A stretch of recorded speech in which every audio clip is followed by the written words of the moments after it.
ما تو بازارهای ایرانی وقتی محل دو تا تقاطع رو که اهمیت زیادی داشتن بهش میگیم چهارسوق بازار. چرا اینجا بهتون میگم که مکان مهمی بوده؟ چون از این طرف میخورده به دروازه سرا، یه خط مستقیم از اون طرف من راهو بهتون نشون بدم، از این برم میخورده به ایدگاه، از این طرف به صورت عمود بازار بزرگ میومده این تقاطع رو قسم کرده که یک طرفش میخورده به نوقان و میومده به این طرف، حالا انتهاش میشده به پل فردوس که البته ما اونجا دروازه نداشتیم، بعدهای خروجی به این علت که اونجا ما گنبد سبز و اینا بعداً به وجود میاد و حالا دلایل دیگه. ما سر تقاطع اصلی شهر هستیم، چهارسوق اصلی بازار. ما به هر تقاطعی توی بازار نمیگیم چهارسوق، باید تأسیسات مهمی داشته باشه.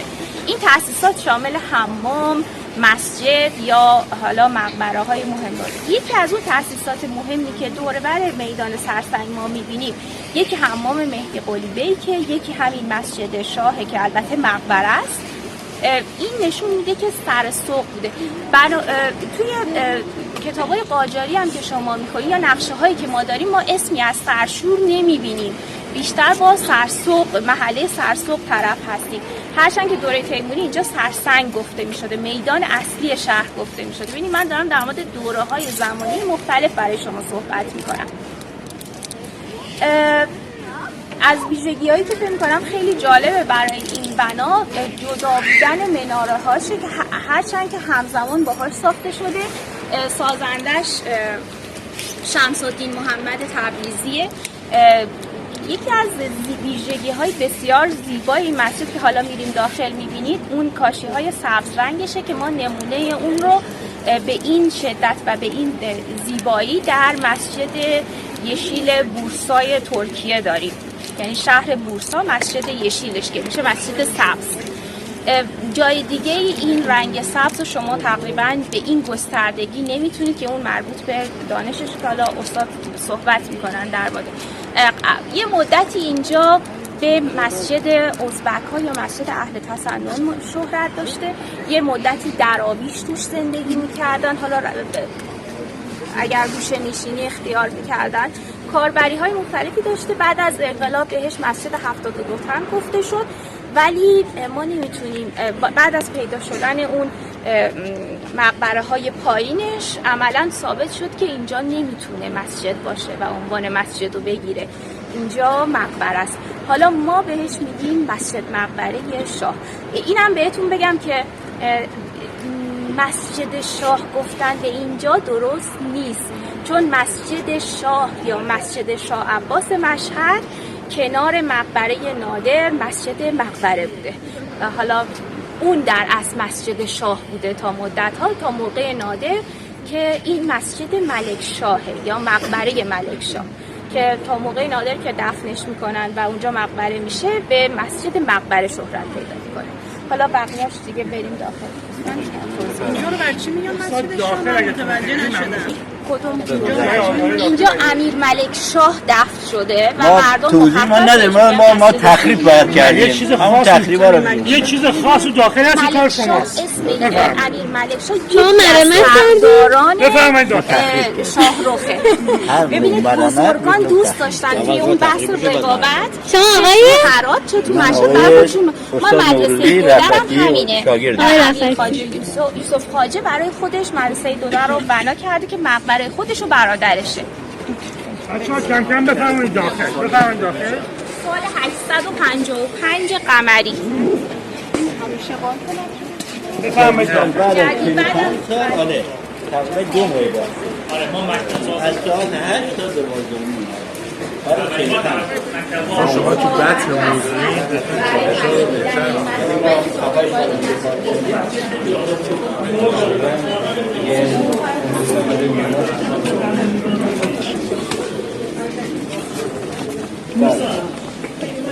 رنگ سخت قشنگی.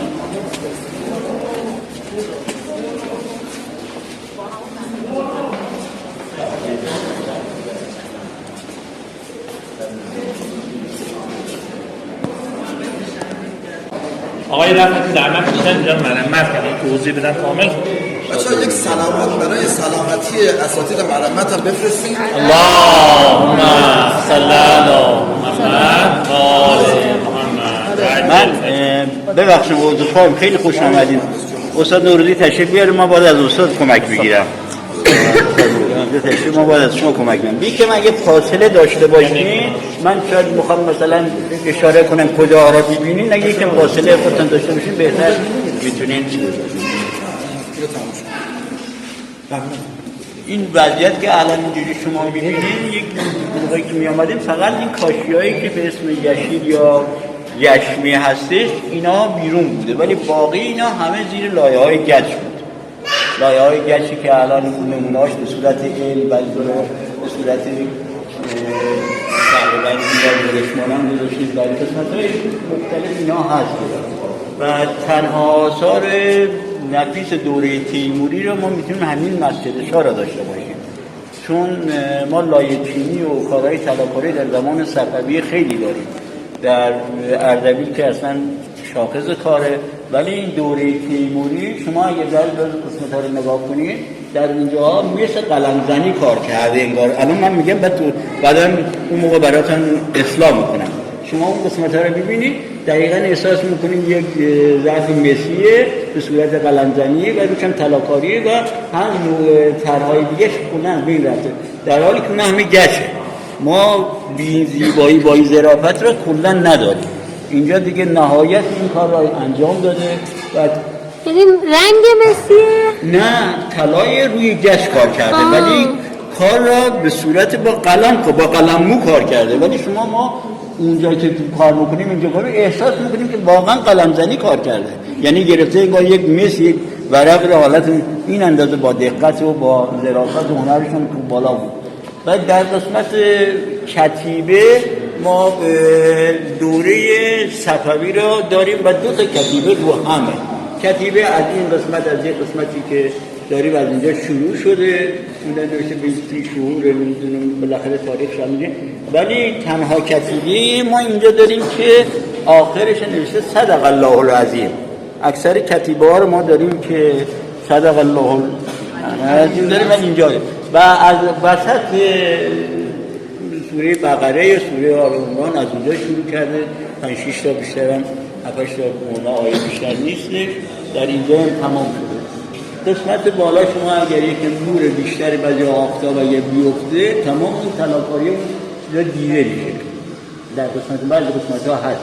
استاد نوروزی در اون قسمت عرقچینش زحمت کشیدن، این کار بازبندی کار کردن و اون زیر رو الان خودشون اینجا احساس میکنن که همه میتونه تو نقشه کاغذ آورده و تازه طرح‌ها رو از خود با ذره‌بین اونا رو کار کرده در اون، ولی خب اجازه فعلا نشد، یعنی هنوز 100% مثلا شاید نمیتونستیم بدونیم که همون کاری که اجرا بشه یا هم که اعتبارات، ولی اینجا خود آستان قدس با میراث فرهنگی نزدیک 6 ماه ما 3 نفر 4 نفر 2-3 نفر از اینا فقط میامد اینجا مینشستیم، ولی ما یکی گروه ما فقط مطالعه میکردیم، چون در اینجا که وقتی این لایه ها رو ما در آوردیم که ال کوچیک در اینجا هست، اینا هم نصفش که در آوردیم اومدن اعتراض کردن، گفتن آقا این کار در سطح ایتالیایی ها باید بیان کار کنن یا اسپانیا ها بیان کار کنن، حداقل مثلا مرمتکاری ما ها خب دیگه شاید نباشه،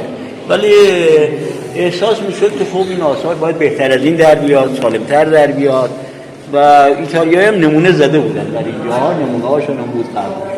بازم بعد از 6 ماه بالاخره باز به گردن ما افتاد دیگه، حالا نفهمیدیم چی اتفاقی افتاد، ولی ما خودم بیشتر از شما لذت میبرم، چون اون موقع با دوستان اینا با دل جان کار میکردن، با آستان قدس واقعا از ما قوی‌تر از لحاظ مرمت، از لحاظ آزمایشگاهاش همه اونها هم یک مقداری تی داشتن که چون متولیشان تقریبا اونها هستن و ما مجوز انگار میراث فرهنگی ثبت آثار تاریخی میخواستن اینجا رو مثلا باشه بعد از شاید 20 سال شاید 50 سال دیگه این میلیارد بهتر از این رو در بیاره، اونم حق داشتن، ولی خب دیگه میراث هم. ولی تنها چیزی که اینجا انشالله بعدها وقت کردیم بیاین این کاشی‌های یشمی، این شیستلیا و حاشیه‌ها اینها طرحهاش من الان نمیتونم بهتون چیز کنم.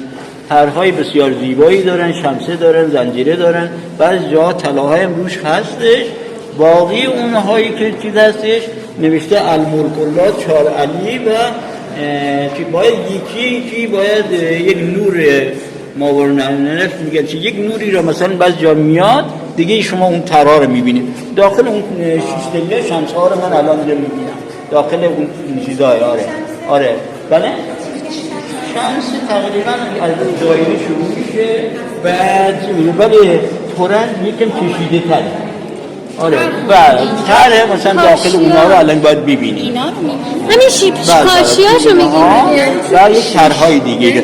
ولی این استاد چرا همچی کاری کرده ما همه موندیم. شاید تصمیمش عوض شده، شاید اینجا اسم مولا حضرت علی بیش از اندازه همجوری سر داره، دور تا دور داره، حاشیه ها رو داره، اینا رو داره.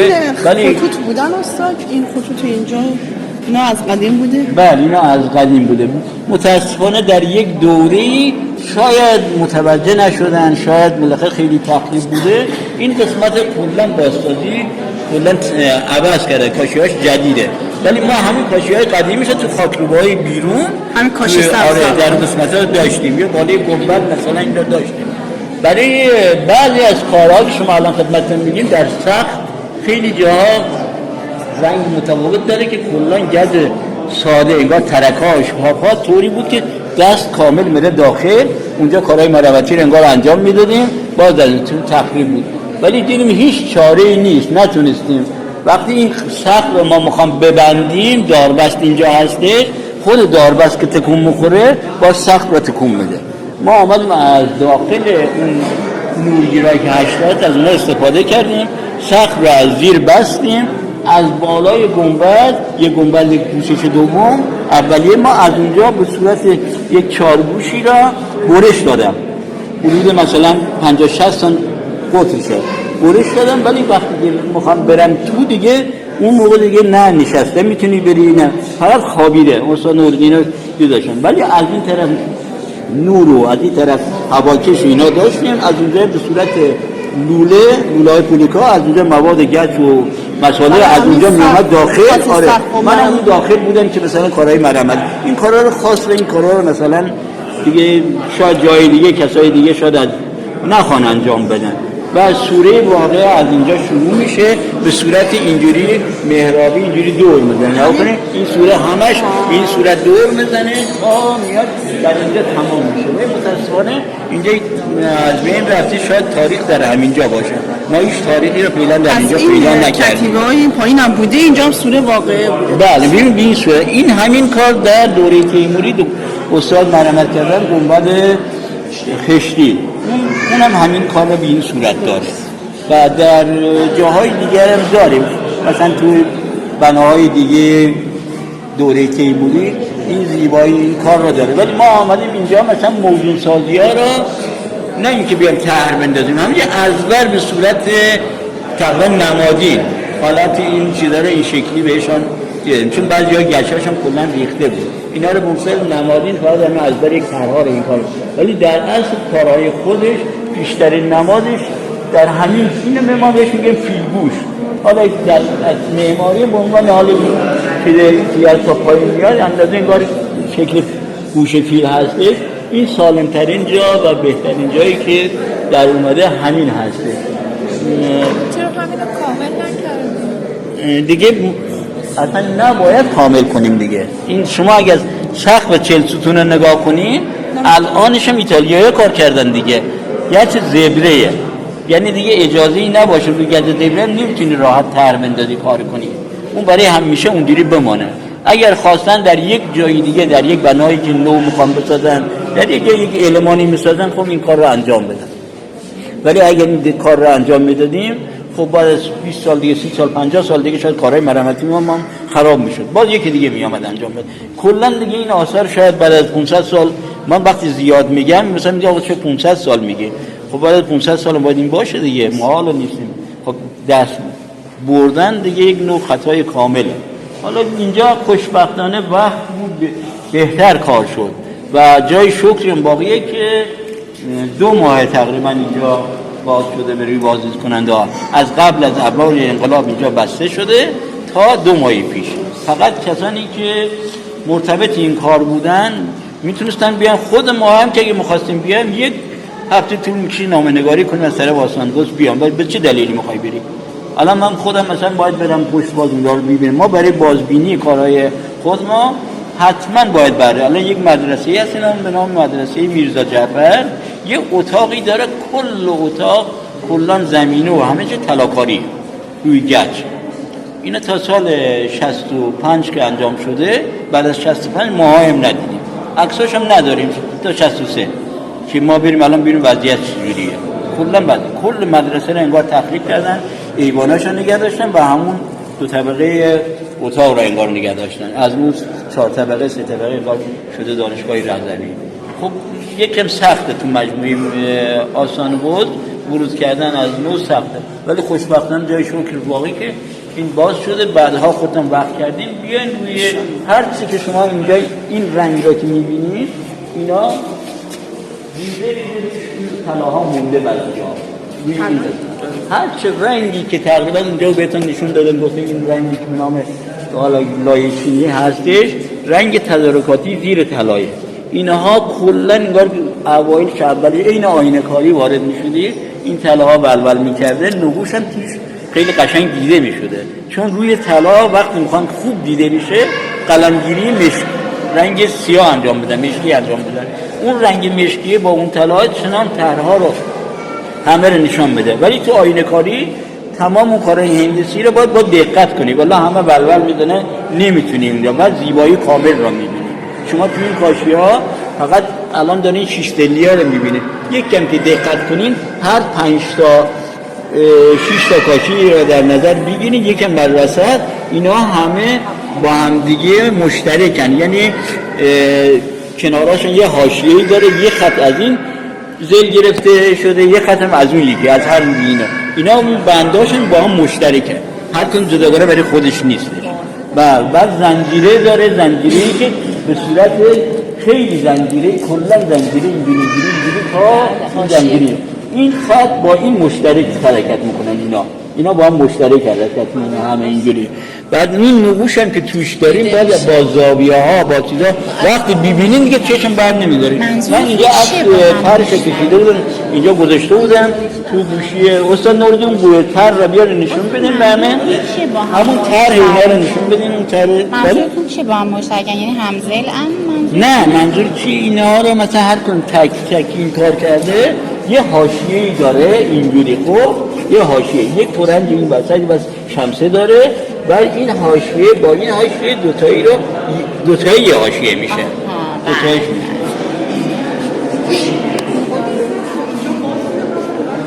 نه سختش یوتیوبت اومده. بسته بوده؟ یوتیوبت اومده. اون حالا شما اگه خواستین بردارین اون عکس‌ها رو بعد میتونین اونها با 3-4 تا نور با هم دیگه بهش چیز کنین، یک کامل دیده بشه دیگه. الان میشه یکیشو اجرا کنیم، شما هستیم بهمون بگیم، ما سر در نمیریم چجوری باید نور بندازیم و اینجور چیزا. الان ما نور میندازیم، شما توضیح بدید. ما چشمام هم برما 50% شد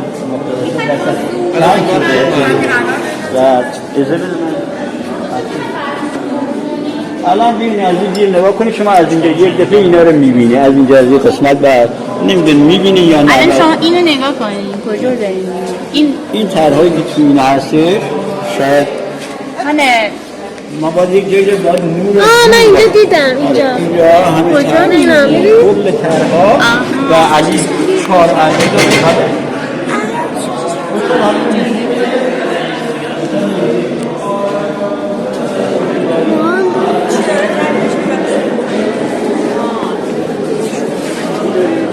بیا برنشه بیا از این نگاه کن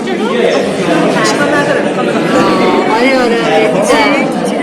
یکی نوشته هایی داره همون که بشین اینجا که 4 علی که اینجای این چه این نقشه نگاه کلا تو حاشیه ها تمام این حاشیه ها این طرح داره. آره نور میده. بعد الان اینجا حاشیه فقط داره فقط حاشیه یا تمام نه حاشیه؟ تو حاشیه فقط همشون انگار قرینه این شمسه الان از اونجا دیده شد یه کم کرده اینجا نینه بعد میزنه آره اون قسمت اونا این 6 تایی بالا وسطش یکم البته اینه بیده از اینجا دیده کاملا میتونی برای نقشش بکشی ولی استاد اونا اون پاشی مستطیل رو نگاه کن هر هم میدونی بغلیش هم همینطور تا 3 تا بغلش اون را چیدم چرا آره من موقعی که مقاصد این عرقچین مرمت کنم تمام تراش با دید خودم که لکه‌های رنگ بوده برداشت کردم الان تو آرشیو خونه خودم هست من همه رو اجرا کردم به صورت قلم رنگی نره منتها بعضی از دوستان آمدن ایراد گرفتن که تو طرح رو کامل میکنی بعد من رفته بودم جایی مسافرت برگشتم دیگه آمدن طرح من همه رو چیز از بین بردن از بین پاک کرده بودن ما دیگه ناراحت شدیم قرار کردیم دیگه نیامد منتها تمام این طرح الان تو خونه من هست آره یعنی الان همون کاری که من خودم اجرا کنم آمدن اینجا اجرا کردن شما اونجا چیزی نمی‌بینی اما این کاری که با مدت ضعیف زده مشخصه من همین کار در بالا مواظب انجام بدم کجا رو میتونم با مدت کنم؟ این خرمنگه این حاشیه این که آره این قرمزه هست این یا این چون شما چیزی نمی‌بینید تا مدادی نشه در بالا من همه کار مواظب کردم همشون احیا کردم بعد از اون تمام تقریبا رو پاک کردم ما هم دیگه قرار کردیم دیگه کس نکردیم به ضرر ما قرار نکنیم بله زیگزاگا چیزی نوشته شده نه اسلیمی داره اینجا تو بعضیاش نوشته شده مثل الان من زیاد خاطرم نیست ما رو 20 سال پیشه الان از این میتونی نگاه کنیم دیده میشه دیده نمیشه نه تو اونا هم قبل تمام اینا منظورم استاد این زیگزاگا چیزی نوشته شده فکر کنم داشته باشه اینها اینجا نوشته سبحان الله میشه نگاه کنیم اینجا رو آره توی لوزی اینجا رو نگاه کنیم